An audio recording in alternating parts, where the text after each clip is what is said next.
Entonces les decía que primero que nada, muy buenas noches. Siempre es un placer que un libro nos convoque, ¿no? Mientras un libro nos convoque, pues no todo está perdido, ¿no? Ya es mucha ganancia, pero aparte de eso, pues están ustedes, nuestros amigos que han venido aquí a saludarnos, a celebrar el libro de Ricardo. Y bueno, voy a empezar haciendo unas presentaciones que no tienen nada que ver con el currículum, pero sí con la amistad y con la literatura francesa. Pues resulta que estamos aquí tres maestros, exalumnos de letras francesas. Y bueno, pues ustedes saben que los mosqueteros son tres y D'Artagnan. Entonces, bueno, me queda claro que Ricardo tienes que ser Athos por tu carácter melancólico y sarcástico, ¿no? Es obvio que Héctor Iván tiene que ser D'Artagnan porque es el más joven de todos nosotros. Y bueno, a mí me gustaría ser Aramis, pero por mi tamaño creo que tengo que ser Porthos, ¿no? Y bueno, el maestro Lara Zavala, que es de letras inglesas, pues estaba yo pensando quién puede ser, y evidentemente no, porque era francés, ¿no? Tú tienes que ser el duque de Buckingham, que es el amante de la reina, con todo respeto para Aida, pero bueno, han pasado 3 siglos, entonces, bueno, tú eres la reina, entonces tú eres el duque de Buckingham, y bueno, nosotros fuimos a que nos dieras los hebretes de diamantes para poderle salvar la vida, ¿no? Qué bonito. Entonces, pues nos queremos, yo tuve la fortuna, la suerte de que Ricardo me dio la primera clase que dio en la facultad, me la dio a mí. Y muchos años después, Héctor Iván, extraordinario escritor y ensayista, también llegó como alumno de Ricardo. Entonces, pues los dos somos tus alumnos escribanos, tus alumnos amanuenses, tus alumnos escritores. Y como bien decía Héctor Iván, pues tratando ahí de llegarle a tus zapatos, aunque tú con mucha generosidad nos la quieres voltear, pero no te creemos mucho. Lo cierto es que te queremos. Y estábamos platicando allá arriba, nos estabas contando tú y Malena, cómo fue que Malena, directora de la revista Este País, acogió la idea que tenías de hacer una columna sobre el manejo del lenguaje en México.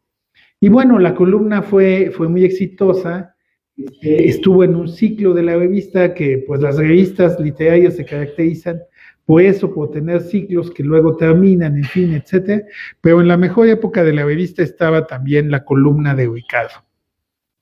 Y cuando ya se había juntado muchas columnas, yo que ahora soy el editor del Tapiz del Unicornio, le propuse a mi maestro que las juntáramos, que le pusiera un orden, una estructura que diera lugar a este libro. El libro salió poco antes de la pandemia, cuando la pandemia estaba empezando. Y bueno, diversas circunstancias, sobre todo las de salud relacionadas con la pandemia, hicieron que esta presentación se dilatara tanto. Pero eso me parece una cosa sensacional. Bien dicen que las cosas pasan cuando deben de pasar, porque el libro aparece, o cuando menos hacemos la presentación del libro, apenas unos meses después de la aparición del Diccionario de Mexicanismos, donde la Academia de la Lengua, con Gonzalo Celorio, que es muy amigo de ustedes, Concepción Company, etcétera, pues ha sacado este libro extraordinario y creo que se suma a Somos lo que decimos. Entonces resulta que estamos en un mood donde ante la avalancha de emojis, ¿verdad?, que hacen que cuando nosotros entre los amigos alguien dice recoveco, escondrijo, pues yo casi pego de brincos porque ya nadie usa palabras demasiado complicadas. El trabajo que hace Ricardo, que es excepcional, de tratar de recuperar precisamente cómo hablamos, cómo escribimos los mexicanos. A mí siempre me ha sorprendido, y es una pregunta que te voy a hacer desde ahorita para que la contestes cuando te toque hablar. A mí me parece que es dificilísimo hacer la columna que tú hacías cada mes, porque dices la zoología animal. Vamos a hablar de cómo utilizamos a los animales como metáforas de la personalidad del hombre. ¿Cómo se escribe eso? Es decir, no me imagino, aunque tengas diccionarios, enciclopedias, etcétera, más bien es ponerse a pensar, pues, ¿cómo hablamos de tal animal? Es una tortuga, ¿no? Es lento como una tortuga, bueno, o es astuto como, pero es una labor como de introspección extraña, donde seguramente tienes acceso a un acervo que tienes en tu cabeza y vas tomando pequeñas cositas para armar cada ensayo. Eso me parece que la construcción de cada uno de los ensayos es fantástica porque no sé cómo los hiciste, pues quiero imaginar que es esta manera de ir sacando lo que tienes en la cabeza a partir de tu experiencia como profesor de alumnos extranjeros y director del CEPE, donde pues estuviste con alumnos de todos los países, pero también con independencia de eso demuestras tener un oído excepcional, porque tu oído de las expresiones mexicanas, etcétera, nos habla de que siendo un profesor aparentemente tan académico, tan formal, aunque los que conocemos sabemos que sí eres académico de excelencia, pero no eres tan formal, y eres, como bien decía Malena, alguien muy divertido, pero sin embargo, pues tienes ese doble registro. A través de la experiencia de los alumnos extranjeros y la dificultad que tienen para entender ciertas expresiones del habla mexicana, y al mismo tiempo tu oído excepcional para captar desde la plática con otros y desde la literatura mexicana, pues cómo hablamos, y por eso el título, Somos lo que decimos, ¿no? Entonces me parece un libro muy afortunado, como les digo, que se une ahorita a este diccionario de mexicanismos, y quiero pensar que es un esfuerzo de los que amamos la palabra y la literatura, una especie de dique, como estos diques holandeses, ¿verdad?, para impedir que la barbarie de los emojis acabe con nuestro lenguaje, ¿no? Porque pues finalmente pensamos como en función del lenguaje que tenemos. Y si nuestro lenguaje es de trogloditas, pues así vamos a pensar como trogloditas, ¿no? Si nuestro lenguaje es rico, pues seguramente nuestro pensamiento así lo sea. Entonces festejo la aparición del libro, por el libro en sí mismo, pero también porque Ricardo y Hernán, que fueron mis maestros, yo creo que fueron mis mejores maestros de la facultad, agregaría más Sheimol, que me dio CCMCEC y me dio a leer a Yusenar precisamente para la obra de Renacimiento, pero Sheimol, que se regresó a Quebec, y aquí Ricardo y Hernán son mis maestros queridísimos, y son tan mis maestros queridísimos que tenemos una tertulia a la cual están invitados todos. Nos vemos cada mes, cada 5 semanas, cada 3 semanas, y con el único propósito de charlar, de degustar una copa de vino, de comer rico, y la maravilla de esos encuentros es que reflejan el espíritu lúdico que debe de tener una tertulia. Si no hablamos de literatura, bueno, siempre hablamos de literatura, pero podemos hablar de béisbol, de política, de billar, de las hormigas, de los elefantes, es decir, lo divertido es que nunca sabemos hacia dónde va a ir la conversación, y eso lo convierte en un ejercicio de la inteligencia. Entonces, pues son dos de mis grandes maestros, dos de mis grandes amigos. Ya ahora tengo la fortuna de ser el editor del libro de Ricardo, cosa que me enorgullece mucho. Y bueno, pues aquí estamos, ¿no? Festejando la aparición del libro con la presencia del maestro Hernán Lara Zavala, nuestro maestro, nuestro amigo, y Héctor Iván, que nos hizo el favor de hacer el prólogo, ¿no? Es decir, no está en el flyer por una equivocación mía, porque pues a la hora de hacer el flyer se nos pasó, pero la mera verdad, tú como el autor del prólogo, pues tienes más derecho de hablar sobre el libro que yo mismo. Entonces, dicho lo cual, pues nuevamente les doy la bienvenida y te paso el micrófono, mejor te paso porque ya sabemos que funciona. Okay. Igual funciona. Ah, bueno, entonces chécalo, si ya funciona, pues a toda. ¿Me escuchan? 1, 2, 3. Perfecto. Bueno, pues adelante. Héctor Iván, como decía, es exalumno de letras francesas también, y ahorita está haciendo un doctorado sobre Fernando del Paso, ¿no? Entonces está metido en este universo polifónico de las estructuras narrativas de Del Paso, y pues bueno, los dos somos, como ya he dicho, hemos sido y seguimos siendo alumnos de Ricardo. Entonces te cedo la palabra. Hola, buenas tardes. Muchas gracias, pues precisamente, querido Ricardo, por invitarme a hacer el prólogo, que también ya tiene algún tiempo. Querido José Antonio Lugo, que me invitaste, justamente me pude colar a esta mesa, que para mí es una mesa de plácemes. Estoy muy contento de estar con maestros y con escritores que he leído y que he disfrutado muchísimo. Yo comentaría algo antes me voy a dar la oportunidad de leer el prólogo, si les parece bien, pero me gustaría compartir con ustedes que a mí me tocó ser alumno de Ricardo en el seminario de traducción. Por fortuna lo tuvimos durante 2 semestres y justamente era la clase de 12 a 2 o de 12 a 3 del viernes. Entonces, para mí, justamente en esta sensibilidad de que para mí la semana terminaba el jueves en la noche, porque el viernes iba a ser una conversación con un escritor y con alguien profundamente enamorado del idioma. El seminario de traducción no se sentía como un seminario, ni se sentía exactamente como algo encorsetado, acartonado, sino todo lo contrario. Realmente era una conversación con alguien que sentíamos que quizá no siempre se da en la facultad, porque pues, hay maestros que son muy esquemáticos, muy a lo que van, y en realidad sí sentíamos que siempre estaba un maestro, pero agazapado en él un escritor, un articulista, un crítico, un narrador, que también es otra de las facetas que a mí me interesan muchísimo. Los cuentos crueles de Ricardo Ancira son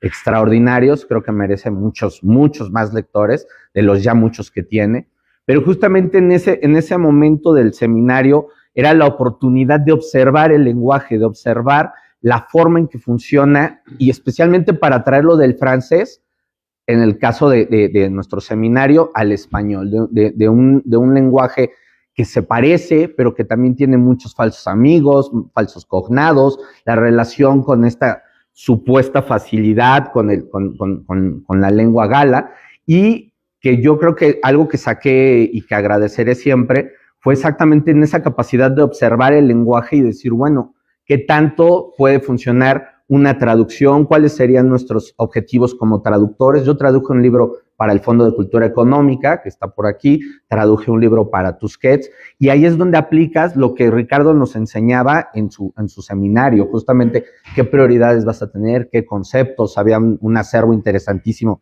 desde textos de Ortega y Gasset, de Reyes, de Paz, del propio Humberto Eco, que tanto criticábamos de pronto, y justamente para mí era una de las clases y uno de los seminarios más enriquecedores, porque precisamente venía de alguien que observaba el lenguaje con una minuciosidad, y creo que eso tiene un correlato en su forma de ser narrador. También es un estupendo narrador, muy sarcástico, muy de humor negro, muy agudo, muy de mirada, la verdad, penetrante. Entonces creo que se corresponde un poco esta manera de observar el lenguaje. Nos enseñó muchísimas cosas. Una de ellas, por ejemplo, menos siempre es más, ¿no? Cuando traduces no puedes triplicar el tamaño de un libro, las notas a pie de página como traductor, pues es una falla. En realidad tendrías que resolverlo con el propio idioma, y estoy aquí otra vez con buenos traductores como el maestro Hernán Lara y bueno, la maestra aquí también. Entonces, para mí fue muy importante. Entonces, cuando me invita a hacer el prólogo, yo me sentí comprometido porque es un libro serio, es un libro importante. Voy a leerlo, voy a hacer la lectura y espero que les... No del libro, de la introducción. Una provocación en todos los sentidos. Y ahorita estábamos platicando del epígrafe que elegí, y vean si no tiene una gran actualidad. Lo malo para nuestra incipiente democracia es que todo discurso siempre está íntimamente ligado a la visión del mundo de una persona o de una comunidad.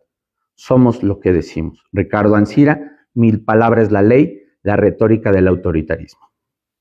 El libro que nos presenta Ricardo Ancira es una provocación al viaje. Insta al recorrido de uno de los elementos más cercanos y a la vez más apasionantes con los que convivimos, el lenguaje. Por medio de diferentes tópicos, la naturaleza, el ser humano, la descalificación, entre otros, el autor nos invita a reflexionar sobre la forma en que se constituye el idioma castellano, y si el lector es atento, también otras lenguas. Asimismo, nos explica cómo nos relacionamos con este idioma que no nos pertenece y que solo tomamos prestado por el lapso de nuestras vidas, un breve lapso de tiempo, si lo pensamos bien. De igual modo, nos recuerda uno de los atributos inherentes al idioma, su capacidad de ser usado para el conocimiento de uno mismo y de la sociedad de la que se forma parte. Nos dice Ancira: las tradiciones de un pueblo hacen que persista la noción de un nosotros, que consecuentemente facilita distanciarse de los otros. Nuestra habla diaria transcurre jaloneada entre dos posturas extremas: la llamada corrección política, que cada vez amplía su influencia en nuestras sociedades, y la costumbre, que es intransigente, característica esencial de las tradiciones. Si, como Heidegger señaló, el habla habla, al observar detenidamente los giros coloquiales, las metáforas, las escaramuzas verbales, las expresiones lexicalizadas, estaremos testificando una visión del mundo. Sin embargo, yo enfatizaría que este hablar del habla no es metafísico, sino histórico. Si recordamos que los primeros balbuceos de lo que sería el español tuvieron lugar en los ejércitos de Castilla, como refiere Dámaso Alonso en De los siglos oscuros al de oro, podríamos entender su proclividad a ser o buscar ser hiriente, ya que es un lenguaje nacido entre las huestes bélicas. Somos lo que decimos como obra conjunta entra en un mismo acervo junto con Minucias del lenguaje de José Moreno de Alba, de quien Ancira se ha declarado un lector entusiasta, y ahorita voy a agregar otros dos: el ensayo de arte y poesía de Heidegger, que está en los breviarios, que también es una reflexión sobre el lenguaje, y la poesía de Michel Pfeiffer, que está también en los breviarios. Creo que es un par de libros que también tienen una relación familiar con este libro. En ambos hay un conocimiento profundo del idioma, una reflexión atinada y un caudal de ejemplos que representan ampliamente lo tratado. Este libro es el resultado de un bagaje profundo y bien abastecido con el trato con el diccionario y la literatura, pero también con los coloquios, al calor de las copas, citó Ancira, pues la verdadera tertulia, para quien sepa escuchar, siempre será una academia. Si recordamos a Friedrich Hölderlin en una misiva citada por Heidegger, donde afirma que se le ha dado al hombre el más peligroso de los bienes, el lenguaje, para que con él cree y destruya, se hunda y regrese a la eternamente viva, a la maestra y madre, para que muestre lo que es, que ha heredado y aprendido de ella.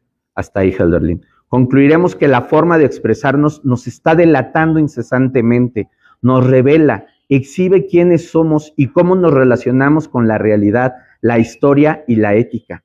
Habiendo dicho lo cual, no me queda sino reiterar que emprender el viaje por estas páginas que reúnen columnas publicadas en la revista Este País desde 2012, que dirigió la maestra Malena Mijares con bastante acierto y editado por el maestro Ignacio Ortiz Monasterio, encontraremos expresiones de uso corriente llevadas a un análisis que revelará mucho de nosotros como hispanohablantes y como mexicanos, lo cual no será forzosamente una propuesta fácil ni autocomplaciente. No obstante, hay que acercarse con el humor y carácter lúdico que espolvorea a Ricardo Ancira, pues es una de las tareas indispensables de la existencia, a mi modo de ver, buscar el camino hacia quienes realmente somos y cómo lo decimos. Muchas gracias. Felicidades, Ricardo. Gracias. Te paso el micrófono, mira, cuéntalo. ¿Sí? Es que dicen que para las redes sociales, para que se oiga bien, ni siquiera dicen que lo Se va a poner esto. Gracias.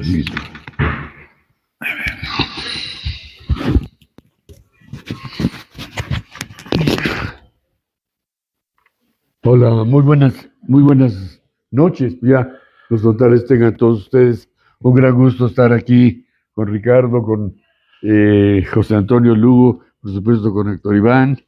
Y bueno, pues yo también voy a complementar parte de lo que acaba de leer Héctor Iván, y entonces decir que este es un libro, pienso yo, pensado evidentemente en función...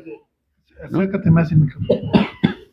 Bueno, pensado en función de su título, pero diverso, muy diverso por la manera como Ricardo fue escribiendo los diversos capítulos que la componen.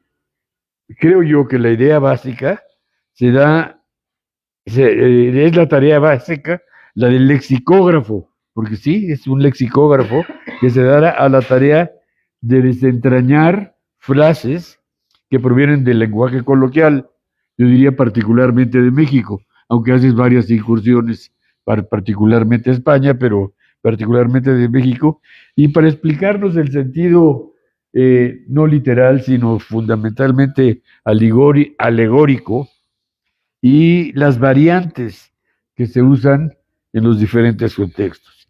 Dice de Wittgenstein que nuestro límite del mundo es el límite de nuestros conceptos, que es una frase realmente muy importante que dio pauta a que se creara una rama de la filosofía que le llaman la rama analítica, y que fue Wittgenstein, aunque era alemán, el que la desarrolló. Y entonces somos lo que decimos, de algún modo es una variante, ¿no? O sea, nuestro lenguaje, nuestro mundo, es el límite de nuestros conceptos, ¿no? Es el límite de mi mundo, que es lo que en parte explora de una manera muy sabrosa Ricardo. Él se sirve, yo diría, de esa idea para tratar de dilucidar el habla de México. Como te dijeron, y yo estoy de acuerdo contigo, se refleja, o más bien se emparenta con el diccionario de mexicanismos. Pues yo diría una ventaja a favor de Ricardo, que es el diccionario de mexicanismos se limita a una definición, digamos, específica. Aquí Ricardo muchas veces lo contextualiza, lo comenta, lo critica, ¿no?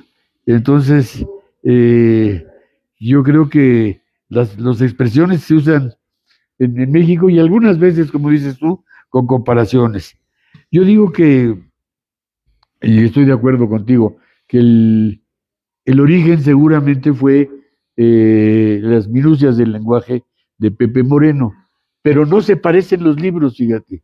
O sea, se ve que uno puede derivar del otro, pero no es ni una copia ni una especie de refrito, sino es más bien algo, como dijiste tú, es algo un poco más pícaro por un lado, por otro lado muy cercano al albur, muy cercano al juego de palabras mexicano, y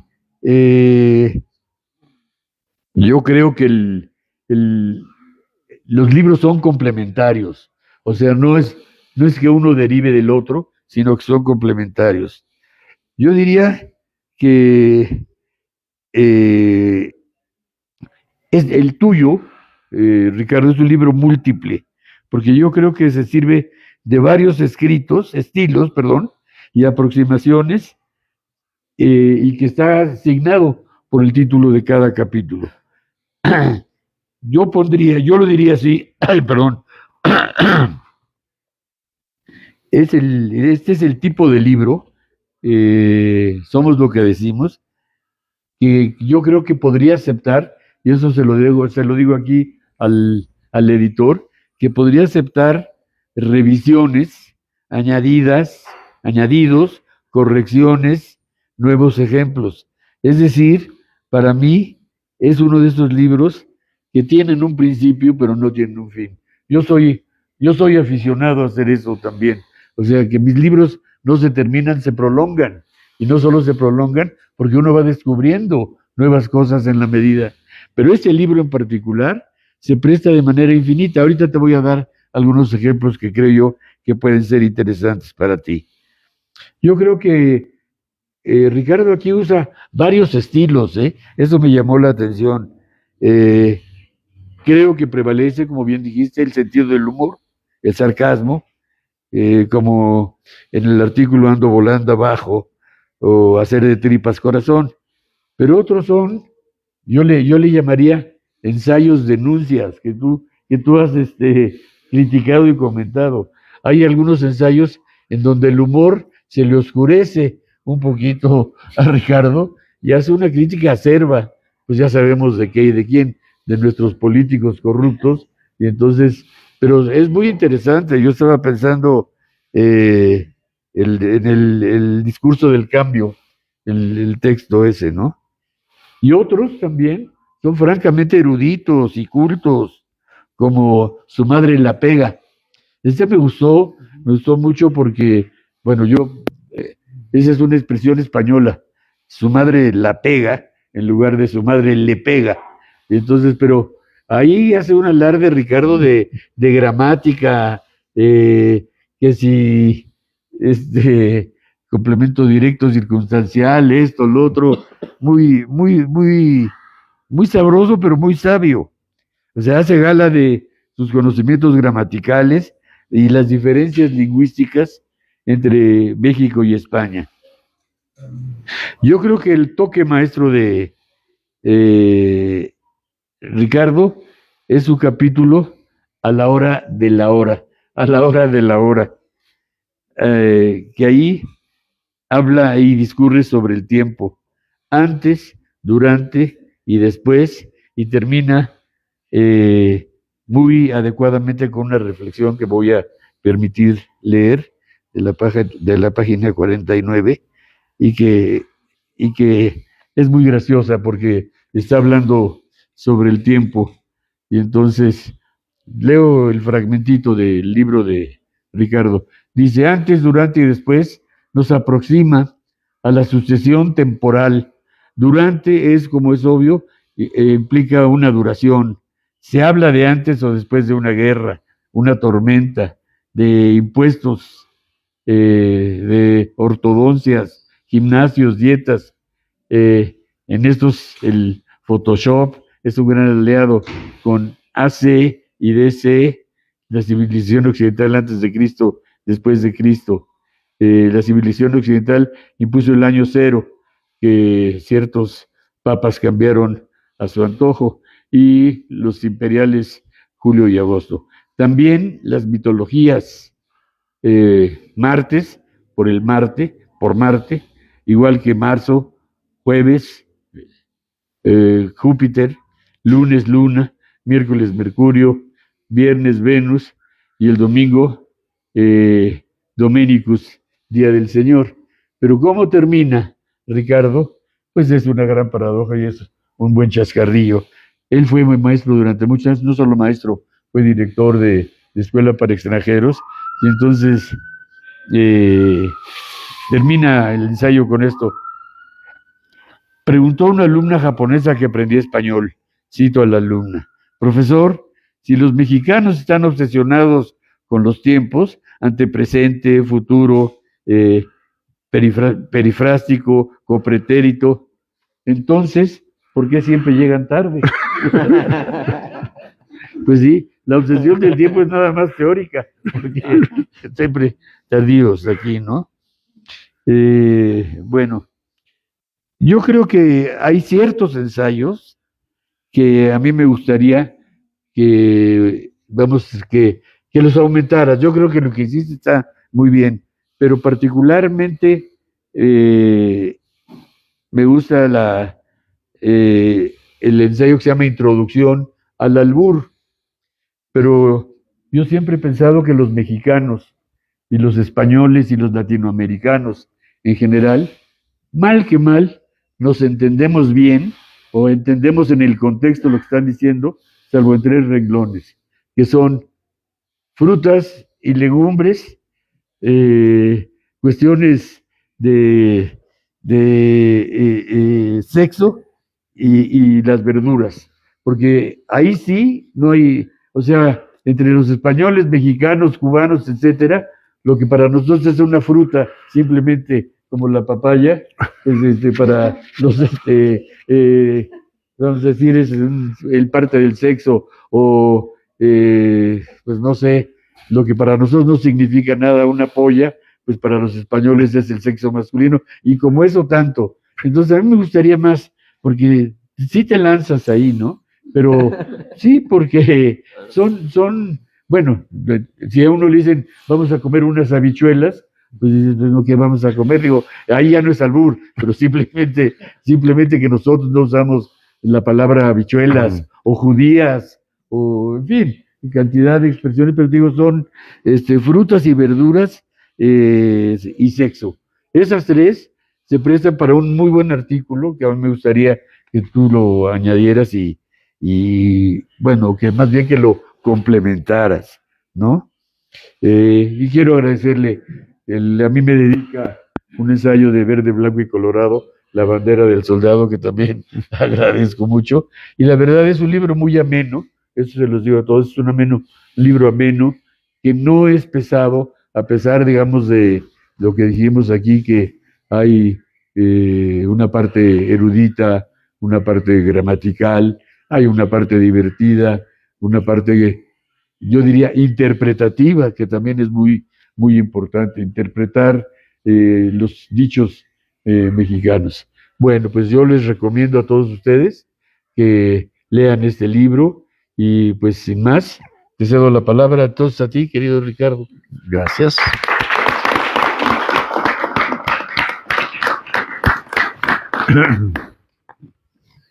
Bueno, Acércate el micrófono. Creo que no está sonando, ¿sí? Sí.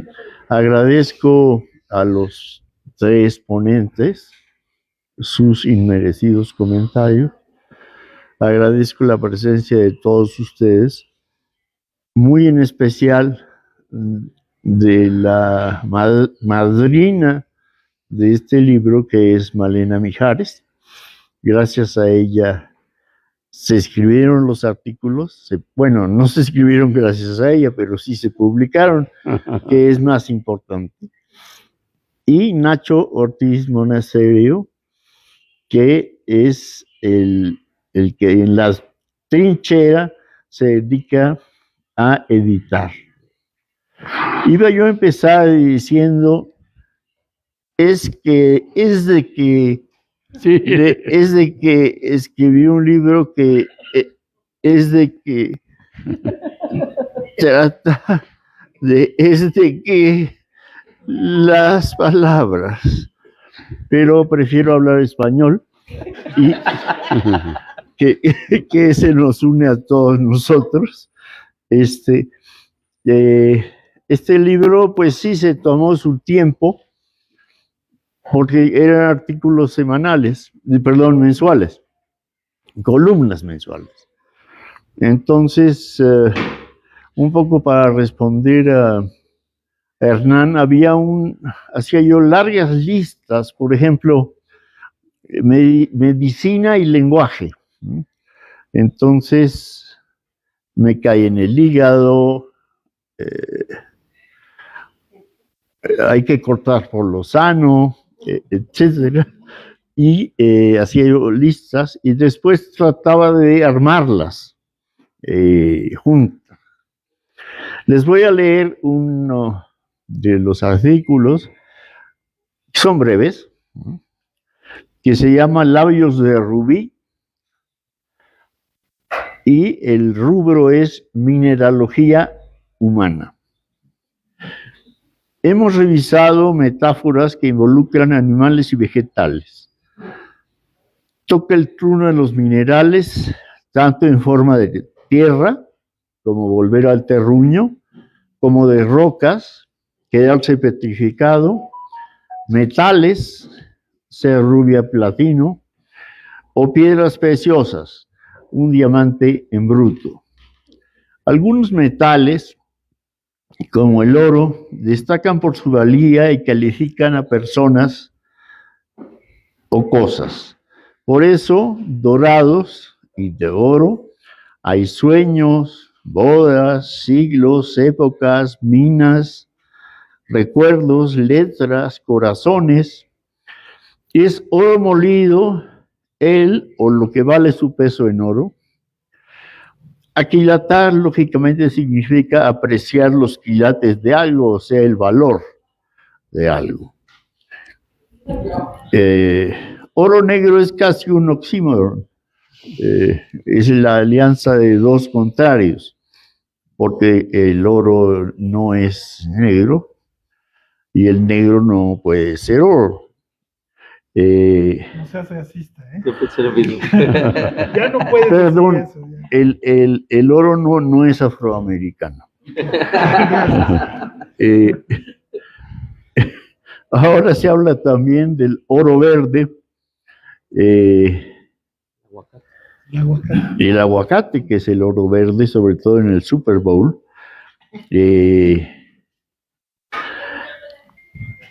Enseñar el cobre es develar la ordinariez propia, antes disfrazada por una leve chapa dorada, mientras que ser chapadora antigua implica conservadurismo. De plata hay hilos, como los que algunos traemos en la cabeza, eufemismo para canas, aniversarios, papel, un río, el Río de la Plata. Un día en una cantina podríamos hablar que River Plate es una de las estupideces más grandes que hay en la historia, porque Plate, River es río, Plate no significa plata en inglés. Pero bueno, son argentinos. Hablar en plata quiere decir sin rodeos. En varias zonas dialectales, plata significa dinero. En el habla popular mexicana se ha preferido fierros, o bien una metáfora animal, lana. De los ambiciosos y los avaros se dice que están metalizados. Ya me lo acabo, ¿eh? Según la tradición judeocristiana, el ser humano fue moldeado a partir de barro, a imagen y semejanza de Dios. Por eso su destino material es volver al polvo. En parte por ello, mi tierra significa el lugar donde nací o donde crecí. Tierras las hay prometidas, santas, firmes, también de nadie. Libre de polvo y paja significa ganancia neta. Y tenemos por ahí un financiero que la utiliza muy a menudo. Echar tierra a alguien es criticarlo, o en algún asunto ocultar, solapar. Está escrita en la arena una determinación endeble. Un granito de arena es una pequeña contribución. Da una de cal y otra de arena quien es inconstante. En las metáforas, el cristal connota transparencia, pero también fragilidad. Otros metales, en cambio, sugieren solidez, temple de acero, voluntad férrea, salud de hierro. Una nación y otros entes abstractos se forjan, es decir, que obtienen su forma a golpes. De la misma manera, las conspiraciones se fraguan, es decir, se maquinan. Los metales, como los atributos, se acrisolan, se depuran. Es un cliché decir que la mexicana es la raza de bronce. A la historia y a los héroes de ese mismo metal los sustentan el curso, la personalidad y las leyendas. Broncearse es oscurecer la piel al sol o en camas especiales, lo cual resulta paradójico en un mundo en que las culturas dominantes discriminan a los morenos. Hay piedras en muchos contextos: filosofal, la edad, la del riñón, la primera piedra, y la que se tira para luego esconder la mano. Salto un poquito.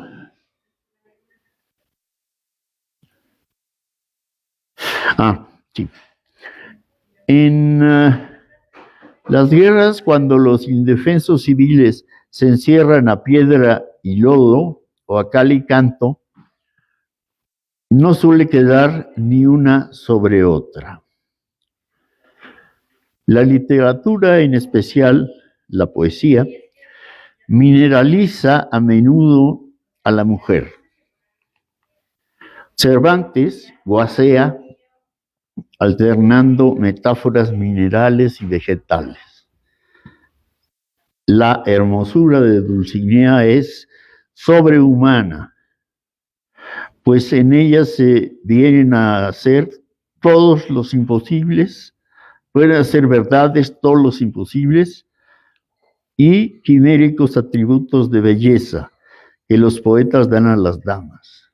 Que sus cabellos son oro, su frente campos elíseos, sus cejas arcos del cielo, sus ojos soles, sus mejillas rosas, sus labios corales, perlas sus dientes, alabastro su cuello, mármol su pecho, marfil sus manos. Esto lo escribió Cervantes y después pasó a los tríos mexicanos en una versión musicalizada. A su manera, una balada dice lo mismo.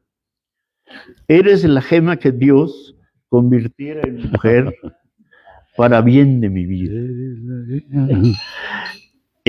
Es esta una beta, también mineral, inagotable. Conocemos el muy mexicano zarape veteado y otras vetas de información, por ejemplo. Pero no es fácil determinar entre las que involucran a los tres reinos de la naturaleza cuáles fueron las primeras, las que hay en la madera, en la carne o en el subsuelo. El término plomero es una metonimia en que el material empleado da nombre al oficio, porque antiguamente las tuberías, sobre todo del desagüe, eran de esa aleación. Entre nosotros, un plomazo es un disparo. Bueno, pueden tratar de imaginar lo que es un plomazo, sí, porque aquí se dan realmente pocos. Sí, ¿verdad? Sí. Tener a plomo una virtud. Saleroso o salerosa implica donaire. Salado, de mala suerte. Salpimentar quiere decir organizar, mientras que echar sal en la herida es recordar a alguien algo molesto o doloroso. También existen contradicciones. El asadón de palo en casa del herrero, el plata o plomo, los diamantes de césped y arcilla en el béisbol, los gigantes con pies de barro o los oros de la baraja española, que curiosamente son diamantes en la baraja francesa. Perlas y conchas fueron animales y ahora están mineralizadas. Entre las primeras están las que significan perfectamente, otras explican exquisitez, rareza. En ocasión se piden las perlas de la Virgen. Las segundas, para el cono sur, son vaginas. Meterse a alguien en su concha, enconcharse, significa retraerse. Hacer concha implica osadía y descaro. De Pedro Páramo, desde el título, que como se sabe es el nombre del protagonista, Rulfo nos da a entender que era como un ser mineral. Rulfo nos da a entender que era, mineral, y por partida doble. Era una piedra en un suelo yermo, pedregoso. Su voz era seca, cito, seca como la tierra más seca. Tras morir, cito, se fue desmoronando. Un montón de piedras. Como un montón de piedras. Sí. Como un montón de piedras. Todo el mundo conoce Vina Comala y por un montón de piedras, pero lo del medio, quién sabe. El último enunciado de la novela. Todo ello es muy congruente dentro de una novela acerca de un cacique de talante pétreo con corazón de piedra. Muchas gracias.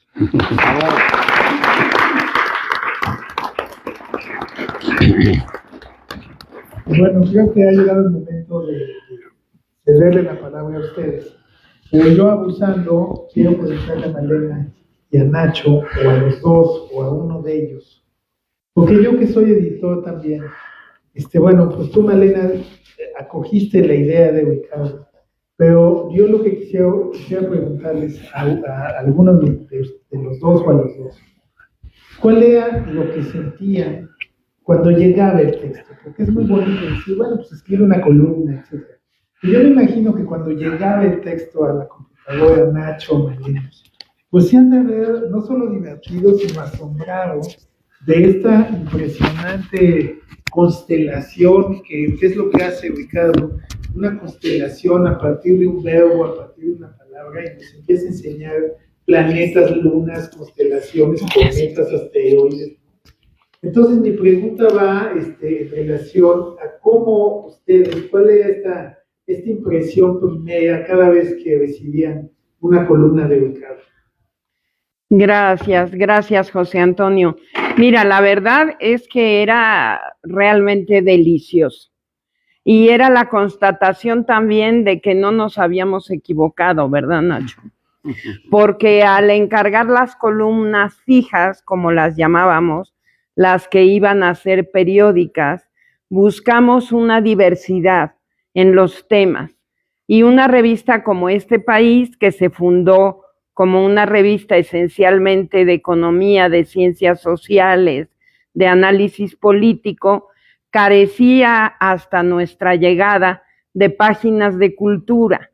Entonces, ¿cómo encajar esa sección cultural en el contexto, diversificando los temas y buscando cuestiones de lectura obligada, pues, que no fuesen solamente reseñas de libros o de espectáculos, sino que tuvieran una aportación valiosa en sí misma?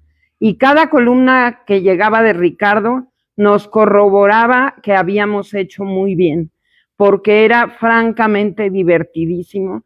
Me acuerdo de las veces en que nada más recibirla y leerla, yo ya le escribía a Ricardo para decirle que era increíble cómo cada una era mejor que la anterior.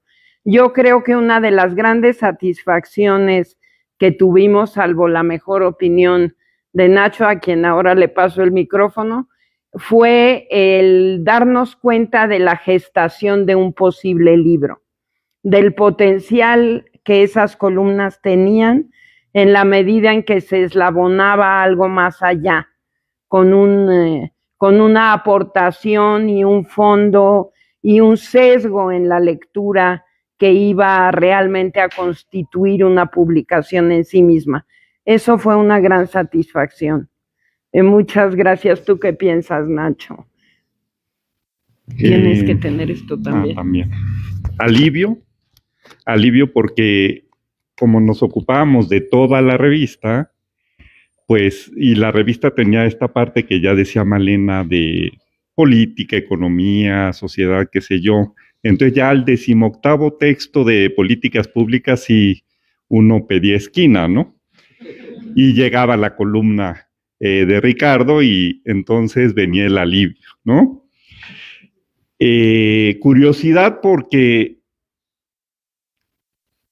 eran textos muy entretenidos y entonces lo acabamos de ver con este texto, ¿no? Es una colección, digamos, valiosísima de pequeñas joyas, ¿no? Del lenguaje, ¿no? Con sentidos literales y connotaciones padrísimas que él iba haciendo y entonces daba mucha curiosidad, ¿no? Daba mucha curiosidad. Y temor porque, como también saben, uno no sabía qué pequeña irreverencia podían contener los textos en un momento dado, ¿no? Claro, no había censura y los textos quedaban pues prácticamente tal como los recibíamos, pero bueno, en resumen, una gran satisfacción y un gusto pues poder leerlos, tener la primicia, digamos, ¿no? Saborearlos y pues publicarlos y compartirlos, y creo que sí, Malena tiene razón. No sé si lo llegamos a comentar o no, pero ciertamente se sentía mucho esa y algunas otras columnas, ¿no? Como material ideal para una colección, ¿no? Y para convertir eso en un libro o algo por el estilo. Gracias, Nacho, gracias, Malena. Bueno, casi ya nos estamos despidiendo, ya llevamos aquí una hora, pero no sé si hay una pregunta más, si alguien quiere comentar o preguntar. Hacer una sugerencia. Yo sí tuve el placer de verte y la verdad está brutal el libro, está lindo. Yo creo que para volver a que los jóvenes volvieran a leer, no sé cómo se hace para la SEP, pero un libro de texto así, juro que sí sería un hitazo para los jóvenes. No sé si ahorita se pueda. No. ¿Cómo de que no?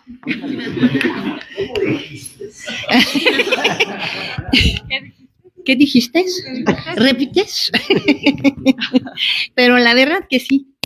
Yo lo leí en una época.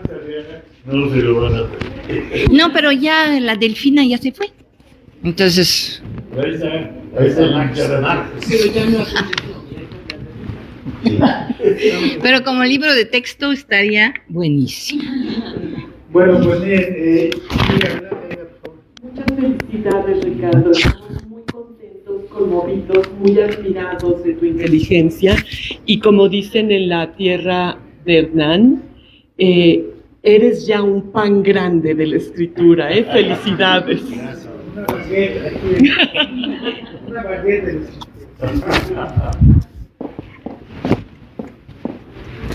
Muy breve el comentario, pero sí lo quiero hacer porque Ricardo y yo nacimos el mismo año. Y hemos tenido muchas comidas en su casa. En mi casa recuerdo con mucho gusto esas sopas de cebolla de Nadine, esos vinos exquisitos franceses que Ricardo abría, pero hablar de la historia de ayer, de antier, de la actualidad del día de hoy y cuando soñábamos con el futuro de mañana, no, mi esposa y yo nos íbamos felices a la casa. Lástima que llegó el COVID y pues se suspendió eso, pero los vamos a reiniciar. Ricardo, eres un buen amigo para mí.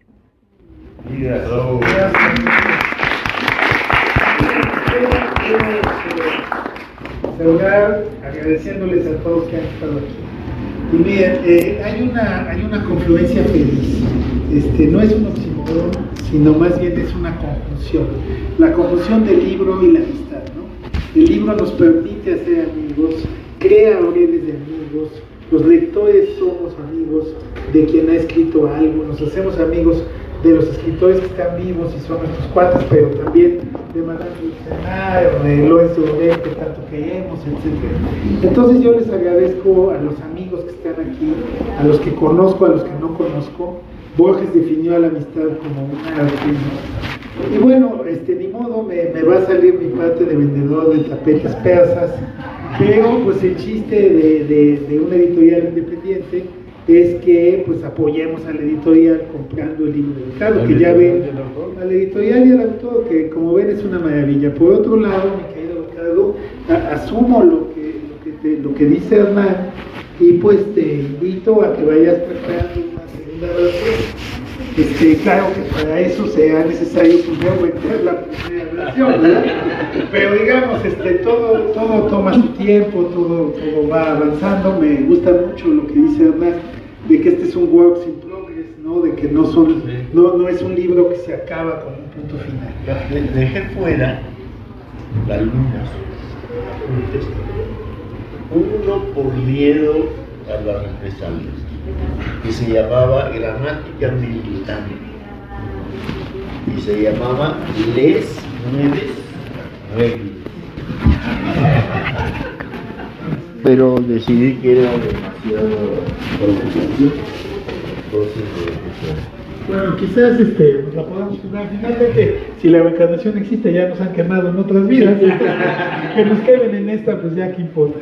Entonces los invito a que compren el libro y aprovechen, porque siempre es un placer tener un libro con la firma del autor, ¿no? Entonces, pues acérquense a Ricardo y sobre todo bríndenle un gran aplauso.